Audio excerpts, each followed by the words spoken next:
New generations in games are always exciting. It really kicks the hornet's nest of console war soldiers. People frothing at the mouth as they head to a console manufacturer's Twitter to post about how much they love their competitor. If you want to see the highest minds in society duke it out on a level incomprehensible to us philosophically illiterate plebeians, look at the replies to any post on the Xbox and Sony Twitter accounts. And then there's the small positive of new technology allowing developers to craft experiences like they've never been able to before. That's just something to enjoy on the side. The blood sports are where it's at. I'll save that aspect of console generations for my half-hour analysis on the console wars when I hit 1 million subs. In the meantime, let's take a look at the current and next-gen systems and see how each manufacturer wants to pivot into a way of play. For reference, when I talk about this generation, I'm going to talk about the platforms owned by Microsoft, Sony, and Nintendo. Nothing is going to come close to gaining the amount of players that these consoles have. Atari is not going to become relevant again with their new console, so I'm not even going to waste my precious breath talking about them in this context. So what did I mean earlier about a way of play? Here, I want that to mean the different ways someone can play a video game. The ones I can think of are TV, handheld, PC, mobile phones, virtual reality, and streaming. We're kind of in a unique situation this generation. The last two ways of play I mentioned, VR and streaming, and mobile phones to a lesser extent, are going to play huge factors in how gaming develops in the coming years. We're on the precipice of both virtual reality and streaming becoming available to your average consumer. And it's really interesting to see how each platform holder is approaching these ways of play. I'm going to take a look at each of the major platform competitors in gaming today, and analyze how their current decisions reflect their long-term plans for the industry. Let's start off with the underdog, Microsoft's Xbox. If we look at Microsoft's position coming into this new generation, it's not in the best spot. From a traditional gaming mindset, there isn't a lot going for the Xbox One. It didn't have a ton of exclusives that people were interested in. While it did have Halo, it was a series that lost a lot of favor since the development was handed over to 343. There was also Gears of War, Forza, Sea of Thieves, and Ori, but that's about it to be honest. It had a handful of really great games, but none that are really system sellers in my opinion. That's something I'm going to touch on real quick, in my opinion. There's a lot I'm going to say that's opinionated here, that's unavoidable. But when it comes to Xbox and its lack of exclusives, that's a stance I see expressed as one of the major detractors for the platform. So while it is my opinion that I don't see the Xbox One as having that many system sellers, it's definitely a widespread enough opinion that I believe it impacted the sales of the console and caused Microsoft to respond by picking up studios left and right a few years ago. To be honest, the lack of exclusives is the only downside I see to purchasing an Xbox One. There are an insane amount of positives, most notable being Game Pass. It's hard to find a definitive number, but I think it features over 200 games for $10 a month. That's a positively bonkers deal. There's two demographics it appeals to. Firstly, it works for all the people that are new to gaming with an Xbox One, or now a Series X. If you haven't played games in a while, or ever, then Game Pass got your back. You have access to hundreds of games for just $10 a month. It's the perfect way to branch out and find a new passion. Then you have us, the gaming connoisseurs, that have amassed backlogs of games from dozens of seasonal sales, building libraries of games in the hundreds. Game Pass still has value for that type of gamer. Even though they might own half the indie games in the service, it gives cheap access to any Microsoft first-party title day one. I can't overstate how massive this is. Sea of Thieves came out a few years ago, launched at a full $60 AAA price. But I convinced a handful of my friends to join for not even the $10 a month, but for the month-long free trial. We were all playing a brand new AAA game on release day for free. Even at the normal $10 a month, that's a steal. Something else they have going for them is backwards compatibility. The Xbox Series X has full compatibility with Xbox One games and case-by-case compatibility with 360 and original Xbox games.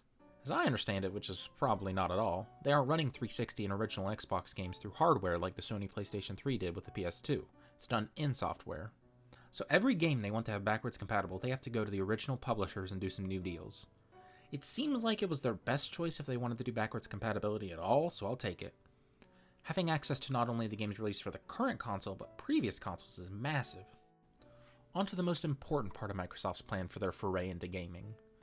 Gaming on PC is just as valid to them as gaming on an Xbox. As long as you buy a game from them, they're happy. They've even gone from putting games on PC exclusively on the Microsoft Store to putting them on Steam. Why would they do that? Why would they want someone to play games they make on something other than their brand new console? 2 words: accessibility and value. Microsoft wants their games to be as accessible as possible. They're trying to eliminate all potential barriers from someone wanting to play their games. Let's say someone wants to play Gears of War 5. What are their options? They can play it on PC from either the Microsoft Store or Steam, play it on whatever Xbox system fits that player's price range, or just stream it to their phone. I've talked about PC and consoles, but streaming is their biggest step into accessibility. A lot of people like to dunk on streaming, but I don't think people realize the potential it holds. Google announced that they're working on a Stadia feature where if you're watching a video about a game on Stadia, you can just click a Try Now button on the side of the video and immediately be in a demo for that game. That's some spontaneity unseen before in the gaming industry. I don't think Microsoft has hit on anything that unique yet, but they're going for a similar thing. If you buy into Game Pass Ultimate for $15 a month, you get Game Pass and the ability to stream those games on your phone. That's the ultimate no-limits gaming experience. You could be playing Forza Horizon 4 on your TV before class, get on the bus to go to class and continue playing Forza, and arrive at class early and continue to play Forza until class starts. That's not their only venture into accessibility, of course. They've started making all their first-party titles available on PC as of a few years ago. They brought games like Forza Horizon and Gears of War to a platform that had been dying to play those games for years. And then they made it even easier to play them by putting a lot of them on Steam. From a business perspective, it makes a lot of sense. You see a lot of the bigger publishers out there making their own PC game launchers, presumably to take a bigger cut of the sales and build brand loyalty or some shit. Microsoft even did that for a few years with the Microsoft Store. But then they put some of their big hitters on Steam, a program you already have installed on your computer if you're a PC gamer. This is them saying that they're content opening themselves to as many people as possible, when many publishers are shrinking themselves down so they can have more control in their own platform. Value is something I see that goes hand in hand with accessibility in Microsoft's plan. Game Pass is a value proposition. We've never seen anything like it before really, at least to this scale. Hundreds of third-party games are added and occasionally removed monthly. First-party games are guaranteed day one editions. Microsoft is trying to make Xbox the obvious console choice for someone getting into gaming for the first time. Backwards compatibility is something that adds a lot of value to core gamers. As we get further on into the generation, younger people will start to feel nostalgic for older Xbox One games, and that keeps them in the ecosystem. You already see that with Xbox 360 games. Being able to play old 360 games isn't really a system seller, since you could just buy a 360 to do that, but it really adds to the, wait for it, value. It's interesting to see Microsoft's multi-pronged approach to gaming. They really struggled in the early days of the Xbox One, but they started to find their niche with the introduction of Game Pass and streaming. To be honest, there isn't a whole lot to say about Sony. But I think the fact that there isn't a lot to say about them says a lot about them. For all that we've seen of the PlayStation 4 and what we've seen of the PlayStation 5, it seems like they're content just doing what they've been doing. Making damn good games, no more, no less. They'll introduce little things here and there like the in-game help on the PS5, but nothing too industry-shattering. You might be asking out loud right now, but what about PlayStation VR? Isn't that important? To put it simply, no, it isn't. Sony has funded some great games and experiences for PSVR, but it's nowhere close to their focus or even reflects their core values. The only PSVR game I hear about as a must-play is Astrobot Rescue Mission. I think one game can do a lot for a console, but poor little Astrobot can't carry the whole platform on his cold metallic shoulders. Sony have just been quietly funding games for the PSVR and chugging along, but not really making any headlines with unique experiences. The fact that PSVR doesn't even play a tiny part in the PlayStation 5's marketing speaks volumes to how they see it. I can speak a lot more favorably about their traditional game output, though. The PlayStation 4 is home to some of the best AAA games to come out in a long time. God of War, The Last of Us 2, Bloodborne, Uncharted 4, and any of Bluepoint's games. Horizon Zero Dawn, the Yakuza series, although that's kind of an Xbox thing now. Persona 5, the list goes on. PlayStation 4 is the console to buy if you love single-player narratives. 2 words to describe their approach here: prestige and traditionality. There's definitely been a shift to games as a service over the course of the past generation. Developers and publishers were making games that sought to make money past the $60 it costs to buy the game, and even past the $20 to $30 season pass. They wanted to make money for years to come. Games like Destiny come out. Bungie signed a 10-year-long contract with Activision for it. It was going to be a thing you played for years on end. That's not something that was possible in the 6th or even 7th generation of consoles. Infrastructure wasn't there to support the amount of players that games like Destiny 2 or Fortnite are getting nowadays. Sony seems to be taking a step away from games as a service. They do still engage with them to a degree, like with their Fortnite partnership, but the games they put out are largely like the games from decades past. God of War was a single-player, 21-hour game that didn't have any microtransactions or a battle pass or even any story expansions. It did receive some quality of life updates, but for the most part, it was done once it was out in the wild. Real quick, I don't think games like God of War are inherently better than games as a service. Assassin's Creed Odyssey has a lot of elements of a service game, like XP boosters, purchasable cosmetics, and a season pass, but it was still a great game. As long as a game can maintain integrity when including those aspects, I don't mind. Sony loves to appeal to the idea of what games were in the past. No publisher trying to wring every penny from your wallet, just you and the developer's vision. And a lot of gamers still look up to that idea as what they think games should be. They'll scoff at the inclusion of microtransactions in Assassin's Creed Odyssey and applaud when CD Projekt Red says Cyberpunk 2077 won't have any. It's such a widespread opinion that companies will market to those people in the fact that they don't have microtransactions. Sony, for better or for worse, is holding on to the idea of traditional gaming. Nintendo, a trailblazer of the industry, constantly innovating and refining to the point where they don't even really directly compete with Microsoft and Sony. Over the years, I've seen so many people talk about the best combinations of consoles to have. You'll see some people argue for a PS4 and PC, an Xbox and PC, or just a PC. But the majority of discussion settles on a Nintendo Switch plus whatever platform has the most unique exclusives to you. The Nintendo Switch is the culmination of Nintendo's uniqueness in this space. There's nothing really like it on the market. It's a device that can play the same games on your TV and in your hand at roughly the same fidelity. And on top of that, it looks good. The PlayStation Vita was nearly at the point of being acceptable to play on a high-resolution TV, but it was just behind the technology curve. The Switch came out at the perfect time to make graphics look good or even amazing at times on a 4K TV, all crammed into a device not much larger than a smartphone. I'm just going to cut to the point. Nintendo wants to focus on flexibility and novelty. Hell, it's in the name, Nintendo Switch. The console is built around the fact that it can be played in your hands or on a TV. That's flexibility no console offers right now. You can stream Xbox games to your phone, but what if you have a data cap? What if you straight up have no internet? Switch got your back. Gaming for me has always been a sit down on the couch and chill activity. I don't really go out a lot, so I don't play my Switch handheld very often. I will play it occasionally when I want to have some YouTube in the background on my TV while I grind out some Hyrule Warriors, but that's not very often. The majority of the time, I play on my TV. There's no concrete numbers on this in 2020, but it seems like Switch owners are split right down the middle on whether they play handheld or docked. The last official reporting from Nintendo was in 2017, and anything since then has been polling, but it seems like that's the case. That really surprised me. My bias is definitely showing, but like I said, gaming has always been a play on my TV thing. I hate playing on my 3DS and Vita, they're too small. I bought grips for them to make them more comfortable to hold for longer periods of time. Even with that, the screens are still tiny. I prefer to play on my TV, even if I am locked to that one TV, instead of being able to take it to any room or even my local McDonald's. I'm willing to give up that freedom for comfort, but tons of people need that freedom to take it anywhere. They don't have the time to sit down for hours on end and play Super Mario Odyssey. They might only have time to grab a few moons in between classes or on a work break. And that's awesome. I love the fact that we can have the same experience no matter where we are. The graphics aren't downgraded, the control style is often the same, and the game is actually the same. Gone are the days when a GameCube game would get a port to the Game Boy Advance and it would be completely different. Nintendo has always strived to make weird innovations like that. Here it was merging the handheld and TV gaming market and creating weird control schemes. On the 3DS it was about making meaningful games featuring 3D. The Wii was about introducing motion controls to the gaming masses, and you can find dozens of weird peripherals like the Game Boy Advance gyro sensors built into some cartridges, Wii Balance Board, Nintendo Labo, the fucking Wii Wheel, look at this! It's just a piece of plastic, but people ate that shit up! Unless we forget, never mind. They thrive on being novel. It's something that's defined them even before the most obvious novel Nintendo console, the Wii. I think we got used to the GameCube over the years, but this thing is weird. Let's go over all the weird aspects of it. Number 1, Cube. It's Cube. Consoles aren't supposed to be Cube. GameCube is Cube.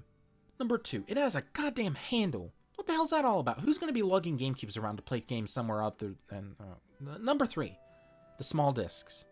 I can't say for certain, but I'm pretty sure the mini DVD-sized discs are the reason for the console's blazing fast loading times.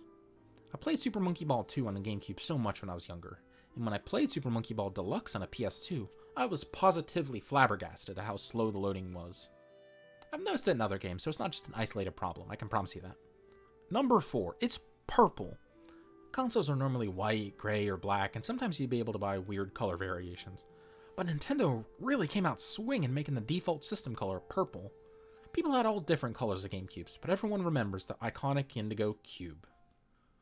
I can make a list like that for a lot of Nintendo's consoles, the Wii, DS, even the Nintendo 64. It's just in their corporate blood not to stay stagnant design-wise. Compare the evolution of PlayStation's controllers to Nintendo's controllers. Sony has basically just iterated upon the original design. My DualShock 4 is amazing. I can't wait to try out the DualSense 5 and its adaptive triggers. You'd be hard-pressed to find any design consistencies between all of Nintendo's controllers like you can find in PlayStation's or even Xbox's controllers. But the desire for innovation isn't just limited to hardware. It's present in their software decisions, to a detriment, some might say. Nintendo is sitting on some real heavy-hitter franchises. F-Zero, Star Fox, Mother, and even Metroid to an extent. Okay, well, not financial heavy hitters, but heavy hitters critically. Metroid was never a franchise that sold well, but fans are always frothing at the mouth for a new Metroid. Luckily, they started to acknowledge the series with Metroid Samus Return and the upcoming Metroid Prime 4. Let's just hope that turns out well. But series like F-Zero and Star Fox are left in the dust. Miyamoto was asked in a 2012 interview about the potential of seeing an F-Zero game in the Wii U. He said, "Why F-Zero? What do you want that we haven't done before?" It's kind of a bizarre thing to hear, but it makes a lot of sense if you look at the games Nintendo puts out of long-dormant franchises. Star Fox 3D and Star Fox Zero, Punch-Out on the Wii, Pikmin 3, Kid Icarus Uprising, or any Rhythm Heaven or WarioWare game. What's in common with all these? They all center around a gimmick or control method that utilizes a unique feature of the console it's released on. Star Fox 3D was to show off the 3D capabilities of their new handheld. Star Fox Zero utilized the Wii U gamepad, often to its detriment. Punch-Out was playable with motion controls. I can go on forever. They don't want to just put out an F-Zero game like GX with online multiplayer. They want a unique hook, hopefully one that can tie into the hardware of the console, that can give it a reason to exist other than F-Zero just plays good in general. That's what the Miyamoto quote is getting at. He believes these franchises were and are dead for a reason. We haven't had a new F-Zero game because they couldn't think of any special way to play with the Wiimote, Wii U gamepad, DS touchscreen, or Switch Joy-Cons. It's hard to say what would happen if they were to settle on releasing just an F-Zero game with no special gimmicks or weird hooks, but I think Nintendo's unbridled desire for innovation leads them down the correct path in a lot of ways, so who am I to judge here? Now that we've talked about the current state of all three platforms, let's look forward into the future. What happens to Microsoft in the coming years? I can say for certain that they will continue down the service route. It seems like they're trying to funnel people into buying a Game Pass Ultimate for $15 a month, which includes Game Pass, streaming, and Xbox Live Gold. It's a hard value to deny. In addition to getting various third-party games on Game Pass, you also get every single first-party game on release day. Like I said earlier, it's a great value proposition to anyone looking to break into gaming for the first time.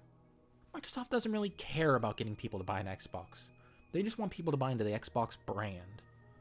Whether that's playing on an Xbox Series X, an Xbox One S, a Windows 10 PC, or streaming on your phone, they're happy no matter what. Hell, they're currently okay with putting out games like Ori and the Will of the Wisps on the Switch. Even if it is a lower budget title, it shows that Microsoft is okay with you playing their games on other platforms. Does that mean we'll see Halo on the Switch or PS5? I doubt it. But do we see Bethesda's The Elder Scrolls 6 on the PS5? That's a harder question to answer.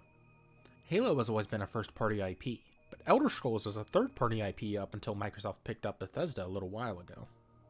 My prediction is that we do see The Elder Scrolls 6 on whatever Sony console is out at the time, because that's an absolute shit ton of money that they'd be ignoring, considering how well Skyrim did. Some might say that it would convince people to switch to an Xbox platform, but I'm not entirely sure if they'd make more on the new Xbox sales than they would on native PlayStation sales. Either way, Microsoft wins. It's just about if Sony loses. Do we see a new Xbox in a couple years like we did with this generation? In my eyes, it all depends on if we see a PlayStation 6. I think Microsoft would be totally okay just dropping the idea of console generations and releasing a bunch of incremental improvements like they did with the One X. But them not having a new console to compete with a hypothetical PlayStation 6 at Christmas time in 2028 seems like something they wouldn't want to do. I think they're going to carefully monitor Sony's strategy and go from there. So where does Sony stand? Do we ever see a console titled the PlayStation 6? I say probably. I talked at length about Sony's admiration for traditional gaming, and unless they drastically stray from that ideology during this generation, I believe that means they have to have some big thing to look forward to and technologically jump forward in 8 years. I guess the more interesting question is, do we see a mid-step this generation, like with the PS4 Pro?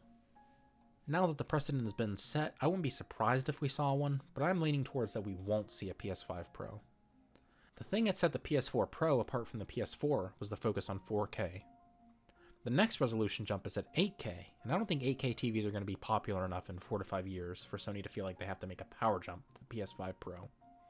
While the PS5 does support 8K, I find it hard to believe that we'll be seeing games hitting that resolution at AAA graphical fidelity and maintain playable frame rates. So I think they'd have to do a power jump for some new Assassin's Creed game to be playable at 8K. Are there any other technologies that could benefit from a more powerful console? Virtual reality is one of them. I could see Sony putting out a PS5 Pro that specifically focuses on improving performance to VR in a hypothetical second push for PSVR. But we haven't seen any PS5 VR games come out yet, so I'll withhold judgment until we see how they look on the new system. The most likely PS5 Pro that comes out is one that has better ray tracing support. Ray tracing is possible in the PS5, but we're already seeing compromises in games that feature it. You'll be able to play a game with it, but the resolution will be locked to 1080p. Will gamers be okay dropping the resolution to a quarter of its potential resolution for ray tracing? I don't know, but I think a hypothetical PS5 Pro that can eliminate the choice between 4K and 1080p with ray tracing by providing 4K with ray tracing could be a good value proposition. As for software, I don't expect them to depart from the course they've been on. They've shown that streaming isn't a big thing to them. They have no intention of adding first-party games to PS Now on day one, like with Game Pass, and they're keeping everyone on the console with the same power across SKUs, at least right now. The first-party games they've announced have followed the trend of games they released this generation, single-player focused narratives with no microtransactions. I have no reason to expect they'll deviate from that track. Sony is playing it safe. They can see that their competitors are branching out in weird directions, and they're okay just slurping up all the core gamers who think they might get left out in the new direction of the industry. I love what Nintendo's doing. The Switch is a few years old and it really came into its own. It's the device for dedicated portable gaming. And then while that really isn't a hard title to achieve considering everything else in the market, I still think it's admirable. No console developer was able to successfully combine the handheld and TV gaming market into one in such a way until the Switch. And I think Nintendo can afford to make unique decisions like merging the two platforms, because high-power consoles really aren't their thing. People don't expect bleeding-edge graphical technology from Nintendo games, they just want to see a pretty art style. Breath of the Wild doesn't need the power of a PlayStation 4 to look good, it looks just fine on the Switch. And I think we've hit the point where graphics on a device as small as the Switch can look just fine when blown up to 1080p or even 4K on a TV. Nintendo was always interested in keeping a foot in both the handheld and TV gaming market. So would they ever go back to a strictly play on your TV console like the PlayStation 5 or Xbox Series X? I don't think they'll ever do that. They struck gold with the Switch and its switchability. They don't have to have two sets of developers working on separate IPs for different consoles. Pokemon isn't just a portable franchise anymore. 3D Zelda games are no longer limited to playing on your TV. It's all experienced on one little device that can fit the needs of so many different types of players. I can't see Nintendo ever going back to something more specialized. We're on the precipice of something truly special in gaming. Each platform holder is going in different directions, and we're even seeing newcomers try and break into the scene. I made my predictions, but I think it's highly likely that at least one of the platform holders is going to throw a real curveball this generation. Are we going to see AAA first-party Microsoft games get put out on the Switch or PS5? Is Sony going to get back into the handheld market? Is Nintendo going to make a new Rhythm Heaven? The future is uncertain. I can't wait to make my sequel to this video in 8 years and tell you all about how right I was, and how I made literally 0 incorrect predictions. But that's just me. What do you think gaming is going to look like in 8 years? Is streaming going to be huge or just kind of meh? Will Nintendo go third party? Probably. Maybe people will start buying Mario games that are on an Xbox. Let me know how you agree in the comments. You right there. You. Have a great day. See you on the flip.